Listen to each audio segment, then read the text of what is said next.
Another edition of Pittsburgh Sportsline. You caught me eating a little bit of pizza because Olive Oil's Pizzeria is just delicious. Can you get a close-up of that, Rosie? Whoop. That would help. They have specials all through the month of November. I'm not going to read them all. Oh, I did. What was I doing? Can you get closer? Because we need a telescope to read this.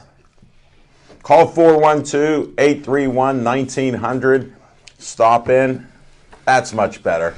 But here's a special. They add $1.99 for their fries, which are normally $4.25, to anything you order. So if you like fries, Smoking Jim, now's the time to order. You might be getting some on the way home. Yeah. Tell them you already ordered with the talking machine for Pittsburgh Sportsline. All right, thank you. I'm Al Levine, the talking machine. We got Chip the Prophet Hayner and Smoking Jim Frazier. We always start our show with What's on Your Mind. But before that, I want to thank everybody in Bethel Park on Comcast 7 for watching the show. I was at an event at the Community Center, a fundraiser on Sunday night, which it was just great. A lot of the great restaurants in this area were serving up samples of their food, some tastings. So you know I took advantage of that. I was going to say. Thanks to Handy. You weren't talking for a few minutes. Only a couple. I even talked with food in my mouth, and I shouldn't have, but I stopped. But thanks to Andy for helping, and Olive Oil's Pizzeria was their first time there, and they'll be back each year. They were so happy and got great feedback since they're a new business in Bethel Park. It's just a great way to do that. You have to check it out. You'll find out more information about that. But I sat next to a bunch of people there that some I knew, some didn't know we were on TV, and they're just happy with our show. They said they watch it each week. They said they think we're on 7 days a week. So Dave confirmed that today. We are. So when Don Campiti was saying he saw us everywhere, he did. So thank you for that. And we got some of my friends that, you know, we did many things over the years with the kids in school. They go, we didn't know. We even work in a municipal building. So hello to everybody that found that out. So the secret's out, guys. They're watching us more and more in Bethel Park. But you can also see us on Verizon 32 everywhere in the Pittsburgh area, from Nemacolin to Cranberry, Wexford, City of Pittsburgh, and anybody that has Verizon. And if not, we have YouTube. We got over 355 shows plus. There's another 30 or 40 out there with special events. So you can check it out on YouTube.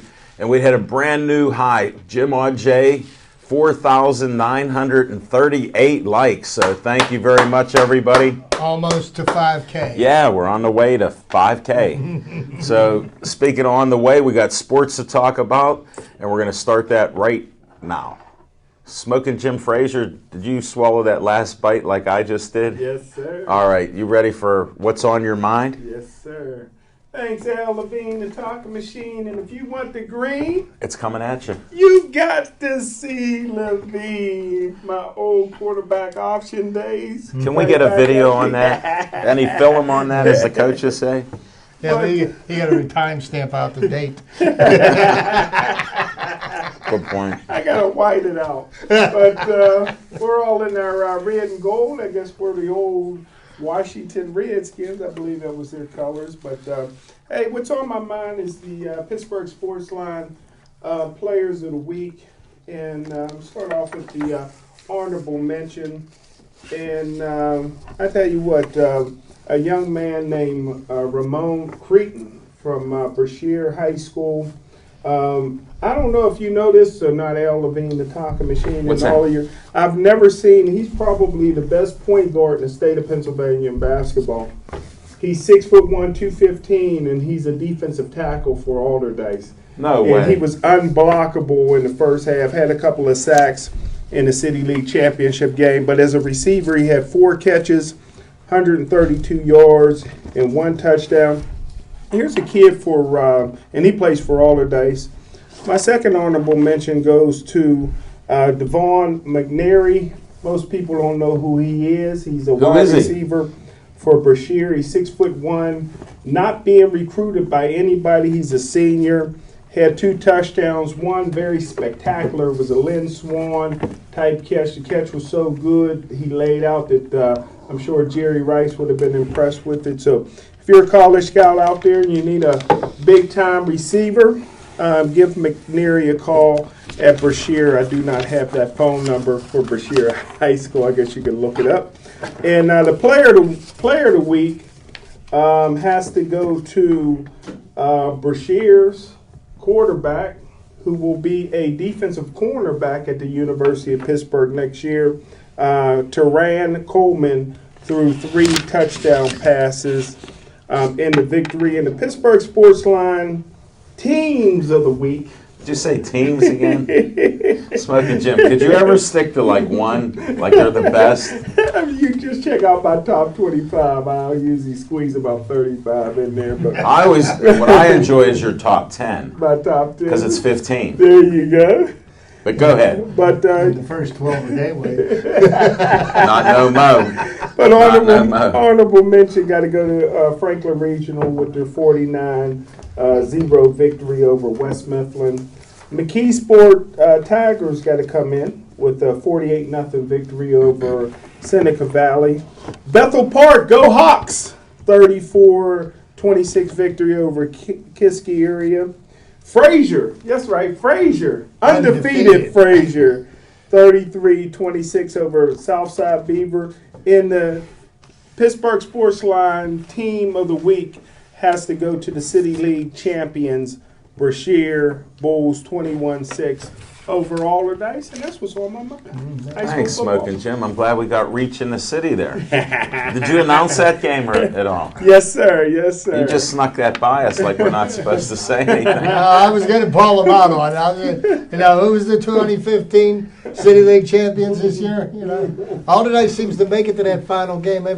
I believe there were 2 teams that were suspended from making it to the playoffs this year. One of them was Westinghouse, and the other one for playing an ineligible player. Not Westinghouse. Westinghouse would do something like that. They must have got caught, but it was Westinghouse and I can't remember Jim, the other you're one. sharp as ever.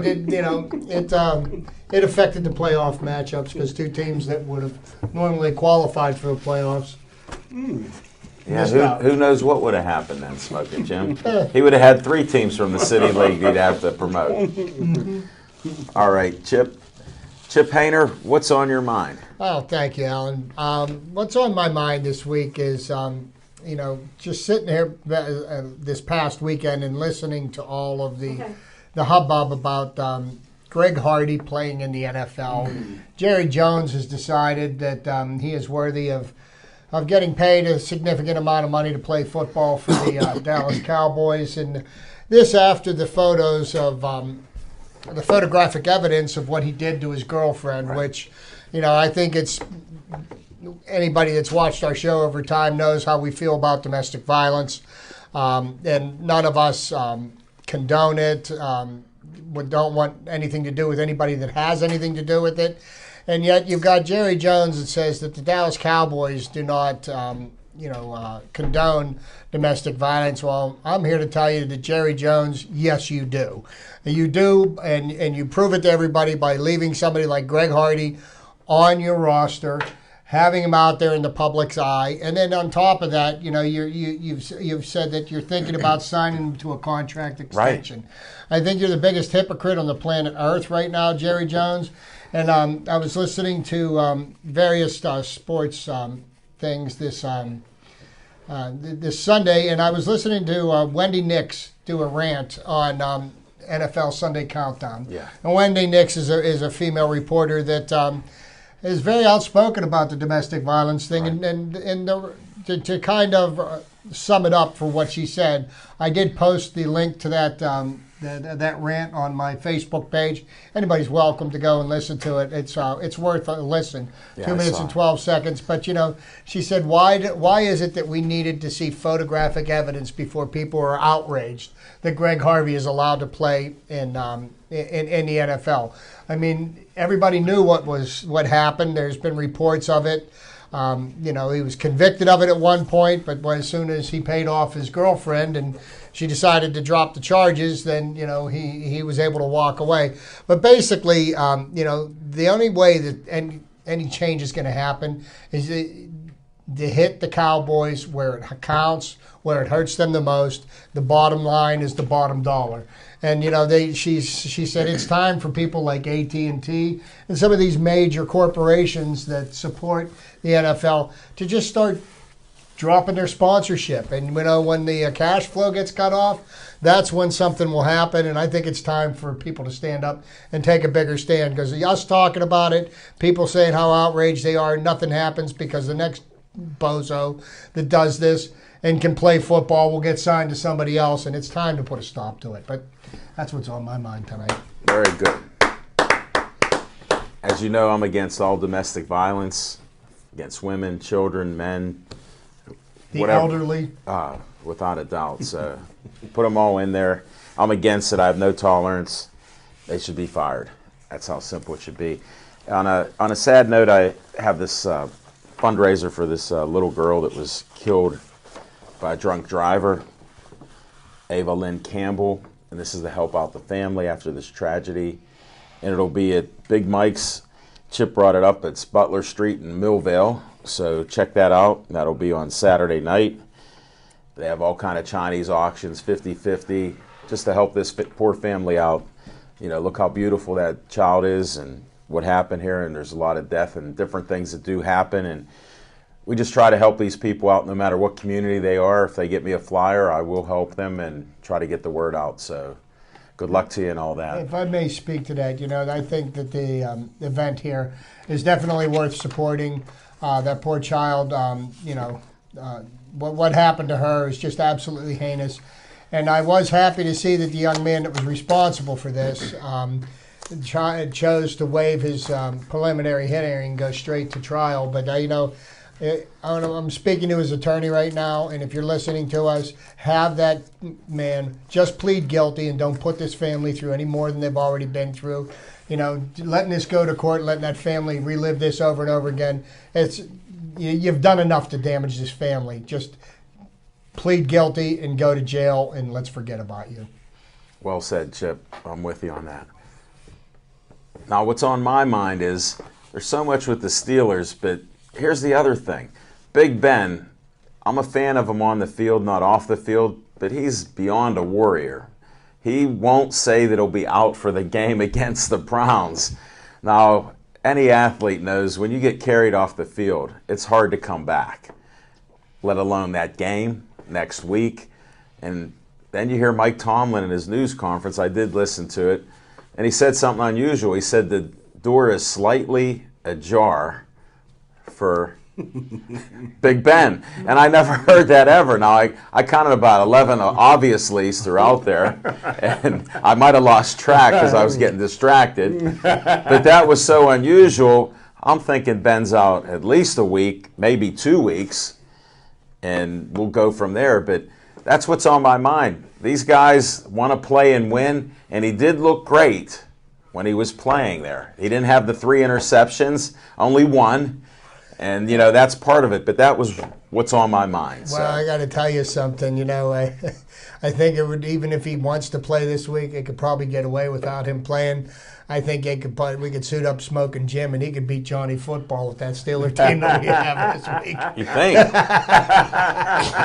he might have some.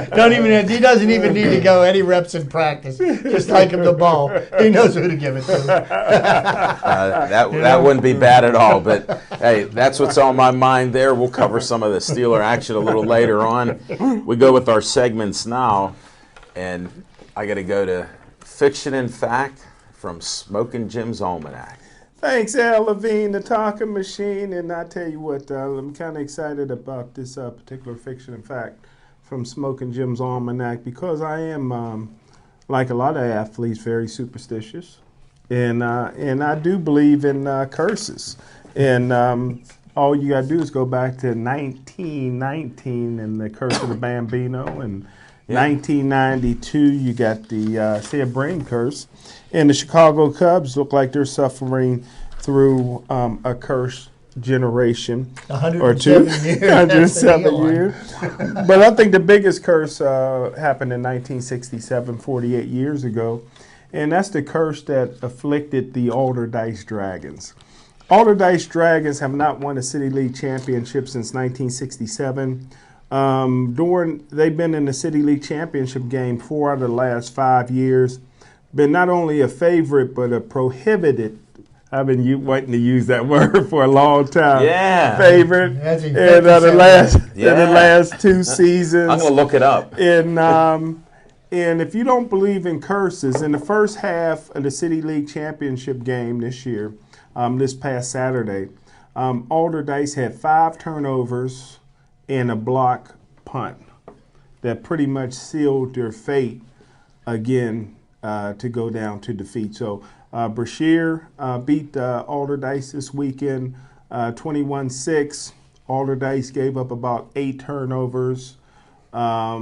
All in total for the entire game, and it looked like it was just one curse after another.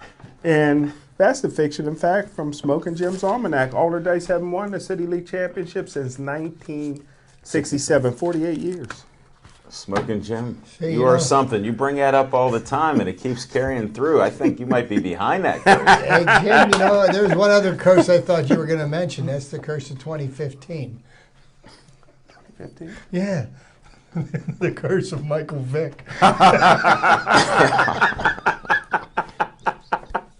didn't think of that. I don't know. You think of a better explanation for all these injuries to all our star athletes? Yeah. We've got an all-pro team sitting there on the injured weserve. But we're going to have to research that as the season continues. For real. Oh, that they are 5-4. That's a winning record right now. Yeah, it is. As we speak. Chip, the Prophet Hainer, let's get the trivia time. Let's get to some trivia time. Well, to start off the trivia, Jim talked about his high school highlight players.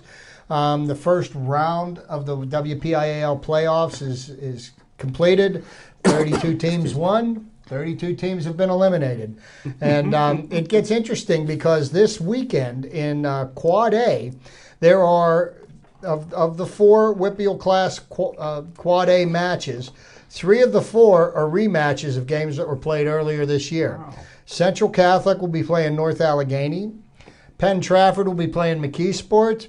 And Woodland Hills is going to be playing Bethel Park. And Woodland Hills beat Bethel Park the last time they played. They'll be playing up at Baldwin High School. I plan on attending that game. Nice. It's within walking distance of my house. Not a bad way to spend an evening. But this was the highest scoring first round since the WPIAL started taking at least 4 teams from each conference to the postseason in 1998. The average margin of victory in the 32 games was 28.5 points, and 18 of the 32 games had a margin victory of 28 points or more.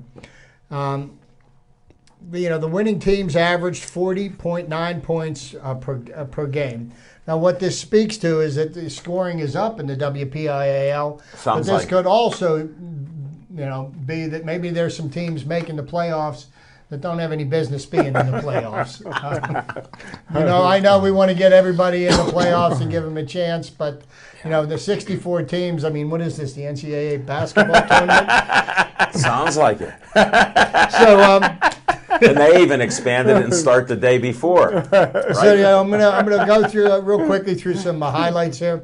Paris Ford is a do-it-all player for Seton LaSalle. He has now scored 21 touchdowns 5 different ways this season.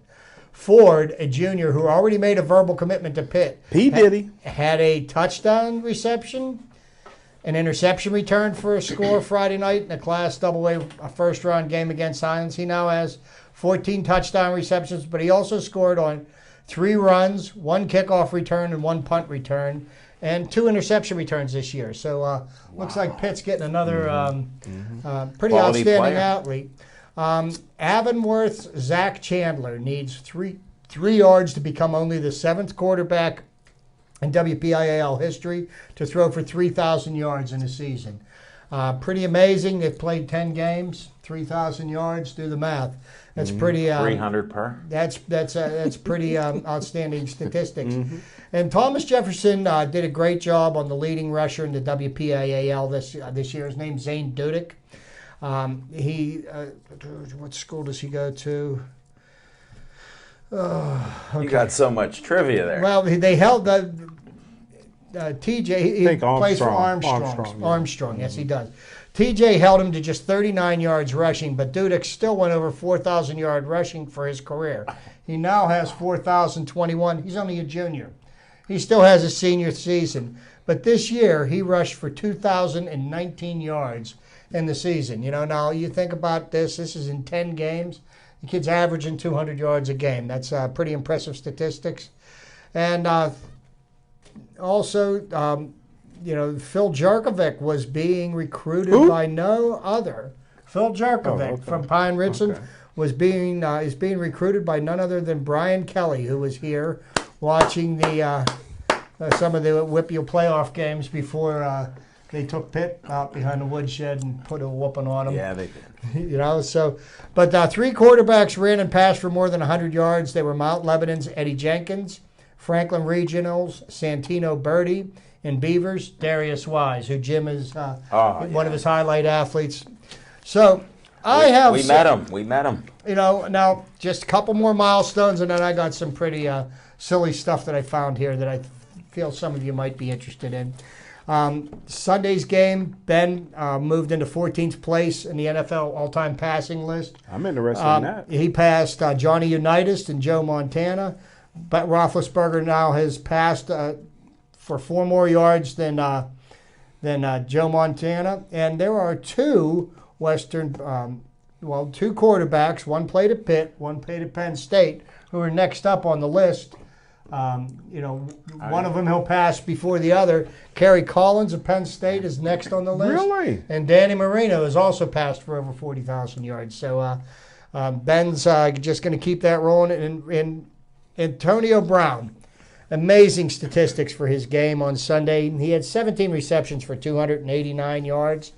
He had 306 yards from scrimmage. He broke records set by Plexico Burris, and he broke the most yards from scrimmage in a game set by Frenchie Fuqua on December 20th, 1970. So, ran for 218 yards that day. ABs. So, we always like to bring to light some things that seem a little ridiculous, kind of make you want to scratch your head. And I ran across some obscure NFL rules that are still in the rule books. And why they're in the rule books is beyond me, but makes you wonder why the referees have such a hard time making a ruling on thing. Okay, so here's one of them: consecutive timeouts are not allowed. So that means that if you call timeout, you can't call a second timeout. I never knew that. Okay, now here's another rule this is in the rule books. If a quarterback is under center and he misses the ball and it goes through his legs, the quarterback has to be the first person to touch the ball. Never knew that. If any other player touches the ball before the quarterback, even the defense, it's ruled a false start. No way. Yes, it is. Wow. The last time that this rule was used was in 2007 when the Eagles played the Bears. Now, these are the kind of things that a referee has to think about when he's looking to make. Wow. Okay. Illegal leverage. A defensive player is not allowed to use one of his teammates to gain extra momentum in the attempt to block a kick. I know that one. That one I know. And that's a 15-yard penalty. Fielding out of bounds kicks. If a ball is near the boundary, okay, say the ball's kicked off, okay? And the ball lands and it rolls to a stop next to the sideline but doesn't go out of bounds. Okay. What you're supposed to do is step out of bounds, then reach over and touch the ball. Like Mitchell did. Wait, and then it is rolled dead ball, and they get the ball at whatever yard line. Okay, Wow. If a player on the bench decided to tackle a runner to prevent a score, the team that was deprived of scoring a touchdown will be awarded a touchdown. This is called a palpably unfair act. I don't even get it. Wow. And here's another one that I had to write this one down. A fair catch kick. When receiving team calls for a fair catch during the kickoff, they have two choices. They could begin on an offensive drive or attempt a field goal. Wow. Okay. Now, here's what the thing is. The kicker cannot use a tee, so he has to use a holder. And or he could do a drop kick. The defense is not allowed within 10 yards of the ball. Really? When this is that attempted. interesting? You know, so yeah, these are the kind of things. And here's a rule that is never enforced, but this is in the rule books. Possession after a touchdown. What they used to do in football was after a team scored a touchdown, the captains of the team would meet in the middle of the field. And states after a touchdown, the team that was scored on can choose if they want to receive the ball or to kick off. No way. No wonder they don't use it. Wow. That is an option, and I'm sure that some of these rules could eventually be used to Bill Belichick's advantage, because I'm sure he's the only one who knows. He knows all those rules. I don't think he's going to use that one to maybe kick the ball after they score on him. He may not use that one. But those, just the. Good stuff. Why do they got to complicate a game? It's pretty simple. You did your homework, brother. Yeah, Yes, sir. You were on overtime, no doubt. And I only work 7 days a week, so I mean, there still are hours in the day where I can find time to. If you're not sleeping, you could be reading. I read. I work 3 days a year. I know, and Yeah, but you're documented on that, but we still question whether you even work those 3 days a year. Like all of the statements you made, I can't find more than one that even verifies any of them. I want to bring up one other thing. I saw this thing here, breaking news. Everybody's involved in fantasy football now, and there's this weekly fantasy football. You got DraftKings, you got FanDuel. Mm-hmm. There's been some question as to the legality of this. I questioned it from the beginning. So this is breaking news. Sounds like bookmaking. DraftKings and FanDuel are declared illegal gambling sites by the New York Attorney General, according to multiple reports.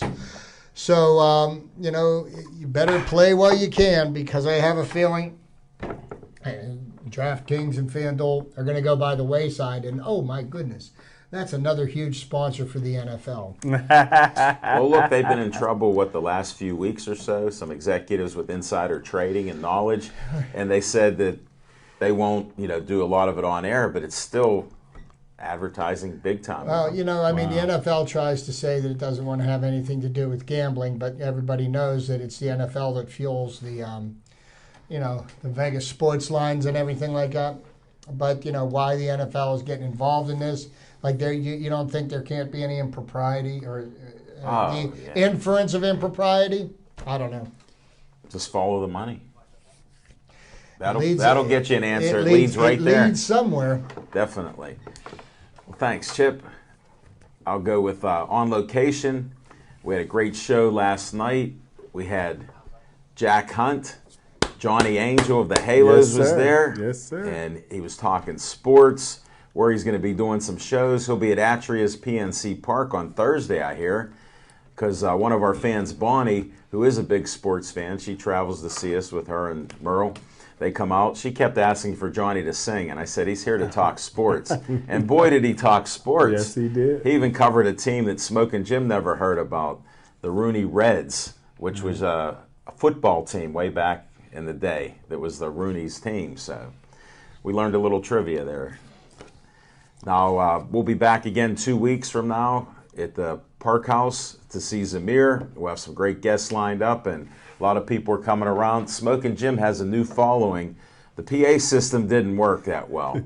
So, yeah. Who needs a PA system when there's Jim? Well, I needed it because he didn't amplify anything I said. But the problem being, all of a sudden we hear people cheering. And I go, there's not really a game anybody cares about last night, you know. And here one of the guys come back, Ricardo, and he said, we really couldn't hear what's going on, but whoever your co-host is, every time he was screaming, we were cheering. So I go, that's pretty interesting. With somebody as intelligent as you, we need you to be a guest. He goes, yeah, I'd be a guest. He could talk some sports. So then another guy comes by, and we're right near the bathroom there, and he's going in. And before he does, he goes, because Smoking Jim all of a sudden disappeared. You know, he pulled a Batman. So he goes, you know, I just found out about your show, but that guy that sits next to you, boy, is he great, and he's loud. He said, I heard what he was saying, and I was cheering him. I go, well, you can check out our shows. Here's our card.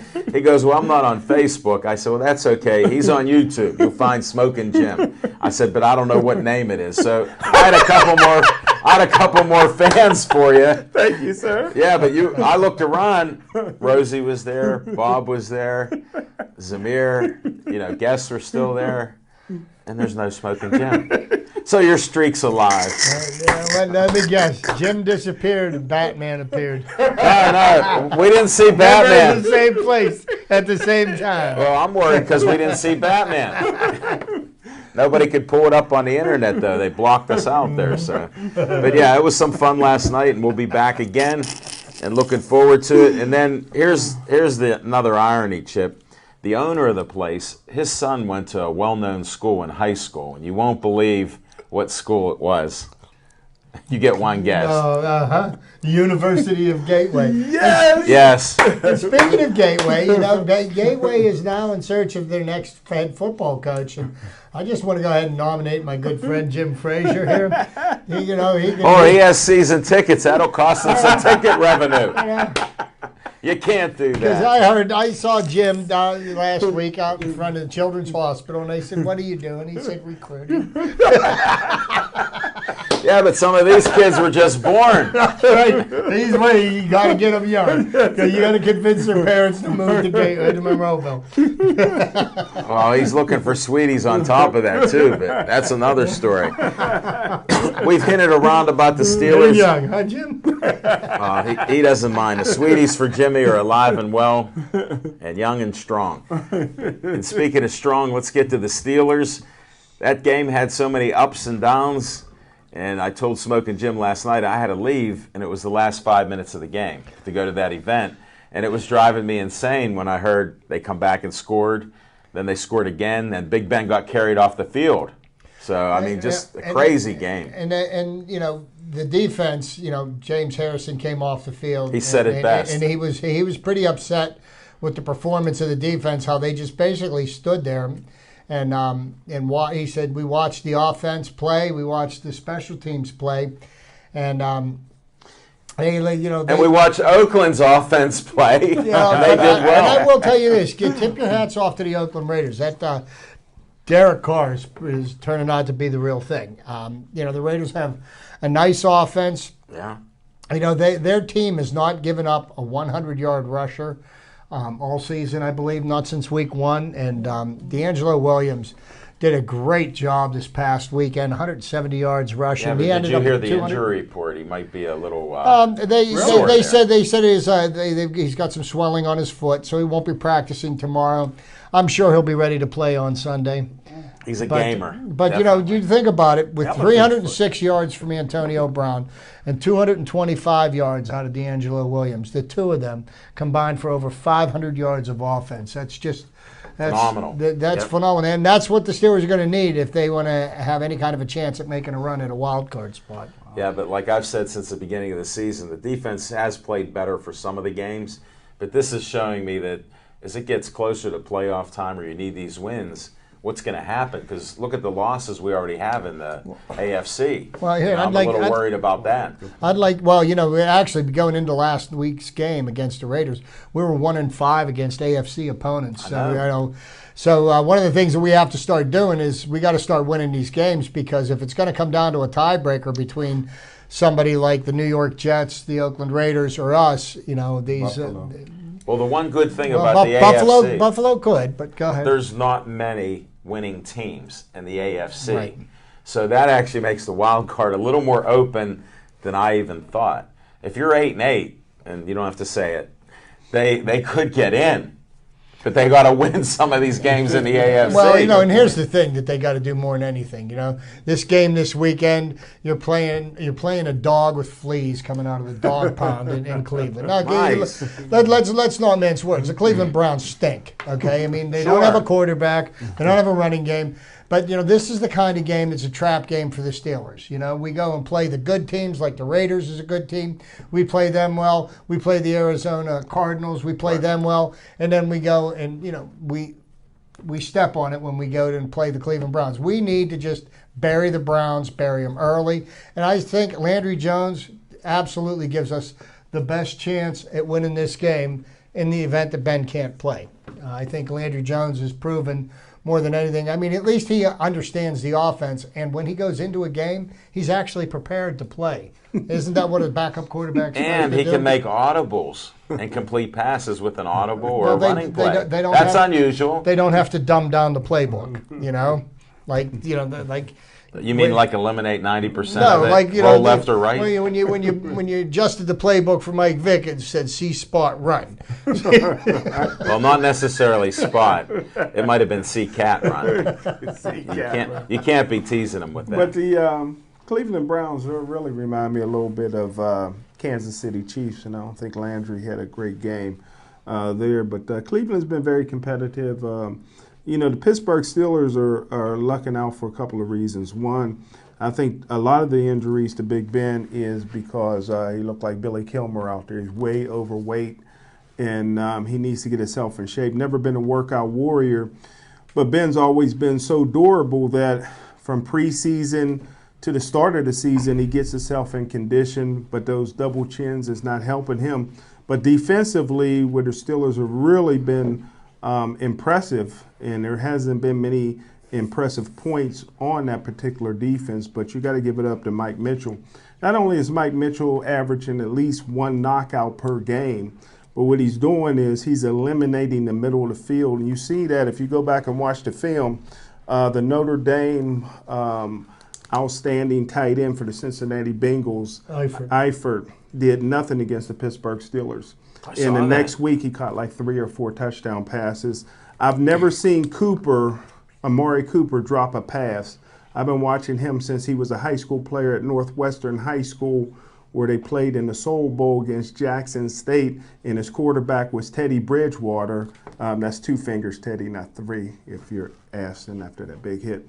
But Cooper had about 4 drops because nobody wants to go over in the middle against Mike the Assassin and Mitchell, and that's one promising thing. And I like what the Pittsburgh Steelers picked up a cornerback, Crockrell, or whatever his name is, from Duke. Yeah. And I watched him. If you guys remember, University of Pittsburgh played Duke in a bowl game. That was the year that the quarterback for Pitt got drafted by Houston, and he got hurt in that game.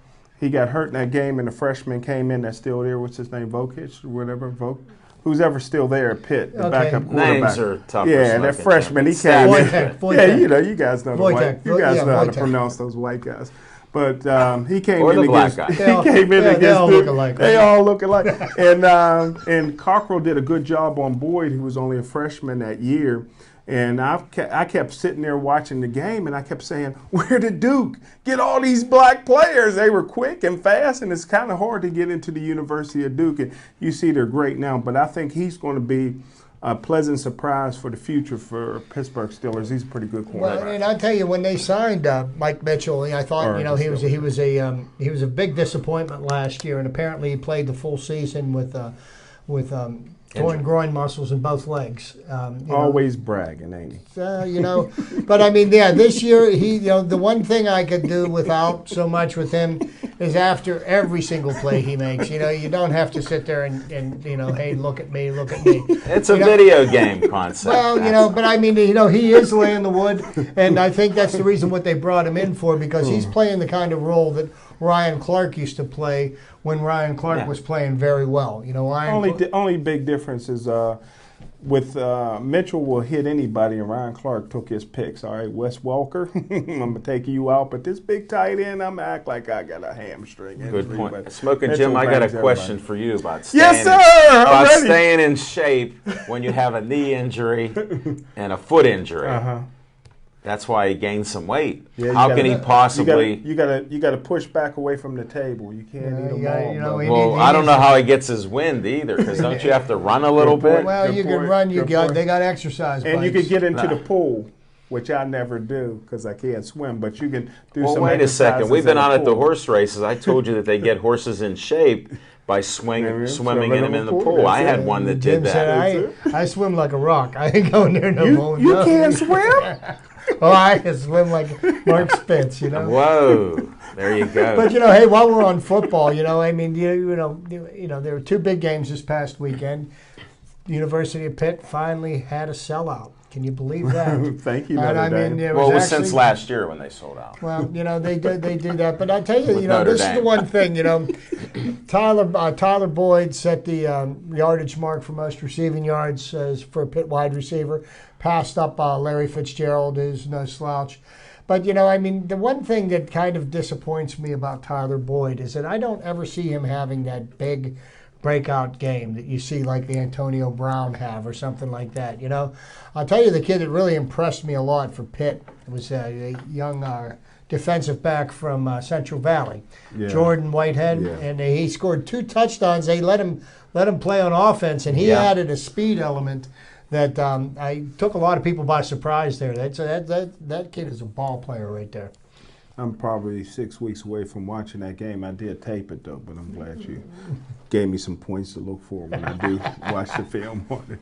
Smoking Jim, what do you do in your spare time? Watch games. I watch 2 college football games on tape every day, 365 days a year, and that one is in the vault somewhere. Well, since you gave up your season tickets for the Steelers, you don't watch the Steelers on Sunday then? You know what? I have the last couple of weeks taken a peek at the Steeler game, 1 o'clock games. Yeah. Because they play 1 o'clock. Well, I know you're a busy man. Yeah. You never know when. 4 o'clock and night games is a little tough. Are they? What are you? Usually in meetings at that time. Are you? I know. We still haven't verified any of this information. I know what time he's up watching games because he catches me in the morning at 5:30 a.m. He says, "Don't you ever sleep?" I was like, "Hey, I got my night's sleep. I'm ready to go." He didn't. I'm up before the birds get up. Yeah. And the bees. No doubt about it. Well, we haven't talked much Penguin talk here tonight. So I figure we got to bring it up a little bit. They went on a streak and have a winning record. They got a lot of wins. Then they lost, and people are getting disappointed. And we've, had a few injuries, but we've overcome that. But the thing I think, and I was a person that was very much like this, is that, you look at, we've got Sidney Crosby, he's the best player on the planet, or so people say, and he's got multiple games where he hasn't even taken a shot on goal, and he's not scoring very much. But that all being said, the Penguins won 8 out of 9 games. Yes. And I'm sitting here thinking, really, what would I rather see out of my Penguins? Would I like to see Sidney Crosby filling up the net full of goals and not win, or watch the team win? And, I got to admit that the type of hockey that they're playing isn't very exciting to watch. No. But at the end of the day, wins and losses are what determine success, and they found a system that well, they're being coached to do this, and it seems like they're following the coach with the defensive part of it. But I think Crosby has some deeper problems that they've discovered what his move is going up the ice, and they continuously block him or push him away, and he's having a problem. And he needs some other bigger line mates maybe that are a little tougher net possession there in front of the net, because he's constantly coming up the side, rarely up the middle. Yeah, And they sort of wave him away, basically, when you look at it. I think he's quick and I fast. think the number of concussions that he's had has definitely affected the way he plays the game, and I think he's struggling to find his way now. You know, we've got Pasquale Dupuis, who's sat out all of last year with the blood clots and everything. Well, Friday night, before the game in Edmonton, he felt that there was something that wasn't right, so he went in and got checked out, and that's because he made a promise to his wife and his kids. Now, last year, when he was having the problem, when he felt... He ignored it. He ignored it, and he played because he's an athlete. He wants to play. Yeah. Then he promised his wife and kids that, you know, if this happens in the future. So they sent him in for a test. Fortunately, everything came checked out fine. He was going through a final battery of tests today. He practiced yesterday, got cleared for practice yesterday. Right. Going through a final battery of tests today, and he should be playing tomorrow night when the Canadiens. He had blood clotting issues. And these all started after a knee surgery that he had. And you know, if anybody knows what blood clots can do, I mean, explain it to my man. Yeah, you know, the blood clots travel from your leg and clog an artery. You could die almost instantly. It can go to your brain. And then when you're Curtis Braid died last year. That blood clots. Very good. So to combat that, they put you on blood thinners. Okay, and if you're on blood thinners, you're playing in a contact sport. You know, the slightest little cut, you may not be able to stop the bleeding. You know, so you're putting your life at risk that way. So you know, they've managed to get that under control, and they've got him on medication. It is allowing him to play, and, you know, I understand an athlete, you know, that's what he does. He wants to play, but... Well, look at Letang with a hole in his heart. A hole in his heart, and I, you know, Chris Letang is one... There's one tough guy. One concussion away from being a vegetable. Well, I mean, he's... exactly. He's these guys, look at the shape he's in, and his quality of play is still there. Just like getting back to Sid. Maybe some of it is he needs to change up some of the things that he's used to doing, you know, if he's able to. Because it looks like he's in good shape and he's fast, and he does try to split the defenders, but he's not getting that puck on net, which you need to do. And I think the biggest reason for the success of the Penguins this year has to lie between the pipes. Marc-Andre Fleury is playing amazing hockey. He's stopping just about everything. He's keeping the Penguins in every game. You know, and if you're only going to score 2 or 3 goals a game, your goaltender can't give up more than 1 or 2. You know, I mean, and he has since last year. Whatever he did, whoever he saw to help that, because people were ready to run him out of town. Now I don't hear that. When he gives up a few easy goals or something, you look at the defense.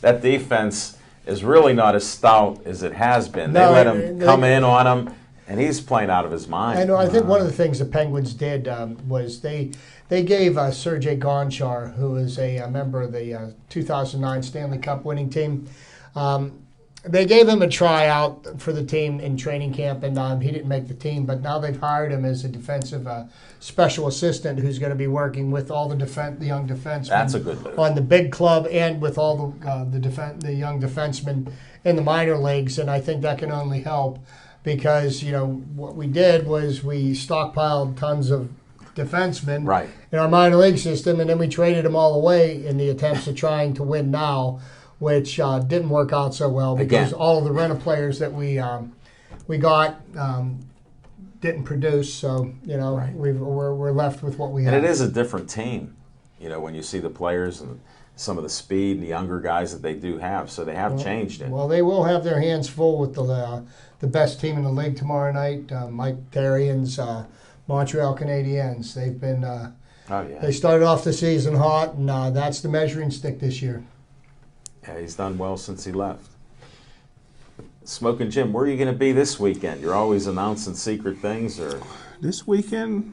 I don't think I'll be anywhere. No, I don't think so. It's a rare time. Might there be a Smoking Jim sighting at Baldwin High this way? Well, he doesn't get out much. That's a little far. May not be that, but I may this weekend. I may polish my championship belt. Hey, but I will. Wait a second here. Did you see the show? This championship chase. I got it on DVR, so I watch it at odd hours because you got a belt. He keeps winning on the team picks. Now I watch him. He's so sneaky. He gets the last pick. I hope they don't watch this because he doesn't put out his bombers, and I haven't noticed anybody even catching on to this because he's smoking. Now, isn't that true? Heavy the last pick. Heavy money.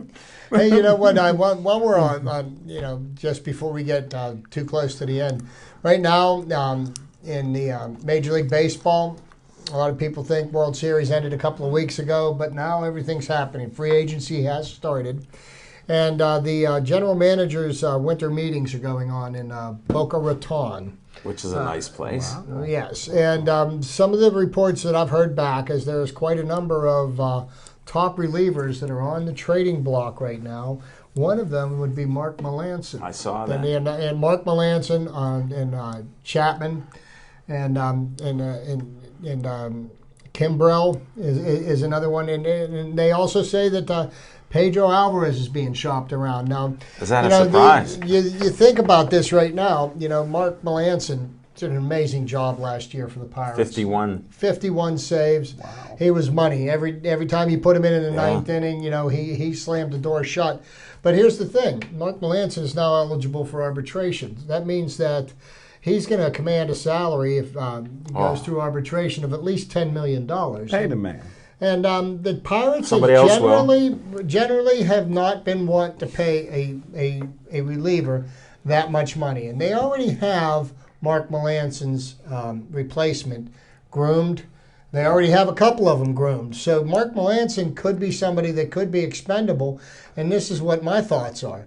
If you could trade a Mark Melancon and get yourself an everyday first baseman, you know what? That is one of the biggest problems the Pirates have had. They don't have anybody reliable. They've been relying on a platoon system of whoever and Pedro then Alvarez and Steve Morris and Travis Ishikawa and really none of them are everyday. They haven't panned ball out. players. But it'll be interesting to see how this pans out because the Pirates, if they've been proven to do anything, they produce relievers and good relievers. And Tony Watson right now is already set up to be the closer. They've also got Alfonso Soria, who they got in a trade from the Detroit Tigers. So, if they were to lose Melancon, it wouldn't be the end of the world for this franchise, and it could end up paying much bigger dividends for them. So, well, the Pirates' biggest problem is the same problem you have, making excuses.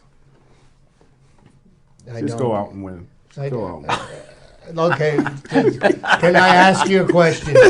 What have they done the last 3 years? Wild card, which I don't count. What did they do 20 years before that? What did they do for the previous 20? I want to do whatever it takes. Bill Kyer used to tell me that his only goal every year is to win the division. The Pirates' goal should be to beat the Cubs and to beat the Cardinals. But again, the Pittsburgh Pirates won't pay a guy who's good for chemistry on the team that have 51 saves. We won't pay him. We'll get rid of it. He already has his replacement, but he may not fit in. Listen, let's win. Let's beat the Cardinals. Everything I want to hear in the offseason from the Pirate organization is beat the Cardinals and beat the Cubs. So far, all I've been hearing is excuses will only get them to the wild card again. They're not going to win the division. 98 wins. You don't understand what they are doing. They're trying to better the team so that they win the division. They came up 2 games shy this year. You know what their goal was? It wasn't to win the division. It was to win the World Series. Okay? Yes, Collar had different goals. Do you think they can beat the Cubs next year? They're behind the Cubs already. Yeah, but do you think the Cubs are going to play as well as they played this year? Better. How do you know this? I think my opinion. How many games? Wait a second. I got to ask the $1 million question. How many games of the Cubs did you see? I watched most of their playoff games, and I was impressed. That was one. Was that all 4 that they lost to the Mets? How can you say that? How does he say that? I love the way the Cubbies played in the playoffs. Hey, Smoking Jim, this isn't an excuse. They got swept right out of the playoffs. Okay? This isn't an excuse for me with you, but as people watch the show, they know one of my favorite sayings. never let the facts get in the way of anybody's opinions, especially smoking Jim Frazier. See, I don't understand why there's any knock on any team that makes the playoffs is a team that has won. How many See, teams well, are... how do you feel about a football team that makes a wild He card? loves it. We're talking baseball. That's Oh, apple no, and no, no, oranges. we're talking because baseball wild is card is a wild traditional. card. Listen, until you have 100-yard field for every stadium is exactly the same, dimensions. I'll help you. Then it's different. When you got one that's you got designated pitcher here, you got designated runner here, Hold it, you wait. got designated popcorn guy. I'm a here. debunker, so I like to bring... That means I'm trying to shred your excuses. And what happened to you being a traditionalist like you are in football? They expanded the league, and you've changed your attitude. Okay, wild card matters. Because they never had wild cards. They never had a division separate. Now, here's with baseball. Since baseball started, the only thing that was the same was the base paths. And they're the same in every game. But see, here's no, they're the same in every game. The plate to the mound. I want to hear your argument on that. But the biggest thing in baseball is and the home pitching runs. mound, 60 feet, No, it 6 is The biggest not. thing, no, it in is my not. opinion, Okay. watching, the only reason I watch baseball is for the home runs or to see the batter get hit with a pitch.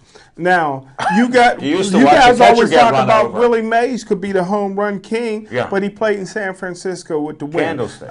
Willie Stargell was maybe the greatest home run hitter I've ever seen, but he couldn't knock it out of the Forbes Field consistently.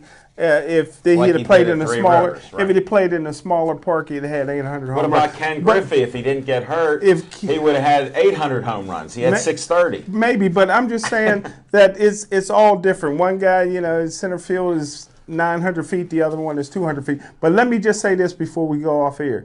Can we say a congratulations to Jimbo Colbert coming back? Yeah. They retired his jersey at Pitt. I think We it's can one say of that. 10 Congratulations. And let me tell you something. Retired. The new athletic director and Pat Narduzzi are doing something for this university that hasn't been done in a long time. They're starting to get some interest going. They're starting to show some pride in Pitt's past. You see all the, Tony Dorsett, Danny Marino, Jimbo Covert, Bill Fralick. They're there at the game. Let me shake your hand on that because Pat Narduzzi is doing something the same, too. He's getting ready to have a 3-game losing streak, consistent with the past Pitt coaches. Go Smoking Duke. Jim, I Go know you don't Duke. call them excuses, but it seems like you're a negative net on I'm stuff. just saying, man. This is a guy that everybody's jumping on the Narduzzi bandwagon because they beat Youngstown State. Now they're on a 2-game losing streak, and there's no way they're going to beat Duke. At Duke at noon on Saturday, and I may watch that game. Wow. On that 99-inch screen. Yeah, Okay. Tobacco Road.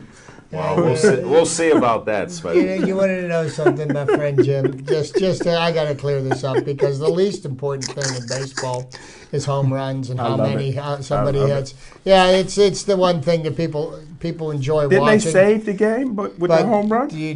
The home To run watch saved the game? team that won the World Series this year. They manufacture runs without point. hitting home runs. point. It's an exciting brand of baseball, and it shows you what the true essence of the game is. And it's all about playing the game, base hits, taking Good an extra pitching. base, Good pitching. stout defense, and a hell of a relieving staff. And none of that saved the game. The home run saved the game. I love you, McGuire.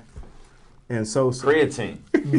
A lot of creatine they were taking. Speaking of Sosa and McGuire, Sosa will be off the ballot for the Hall of Fame after this year because last year he only had 6.6% of the vote. Once you fall below 5%, you're done. But this year there's two new additions to the Hall of Fame: Trevor Hoffman and Ken Griffey Jr. And I believe they're going to be the only two that make it in. Mike Piazza might on the outside.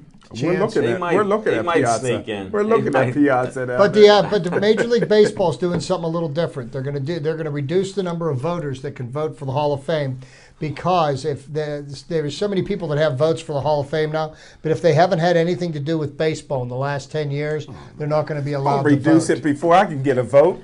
Well, look at how you voted for the Heisman. You put it ahead of time. The kid was great. Now he can't even play. He got hurt.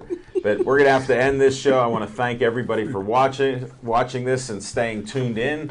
You got Smoking Jim Frazier, Chip the Prophet Hayner. I'm Al Levine, the Talking Machine. We got Rosie on camera doing great work. Woo!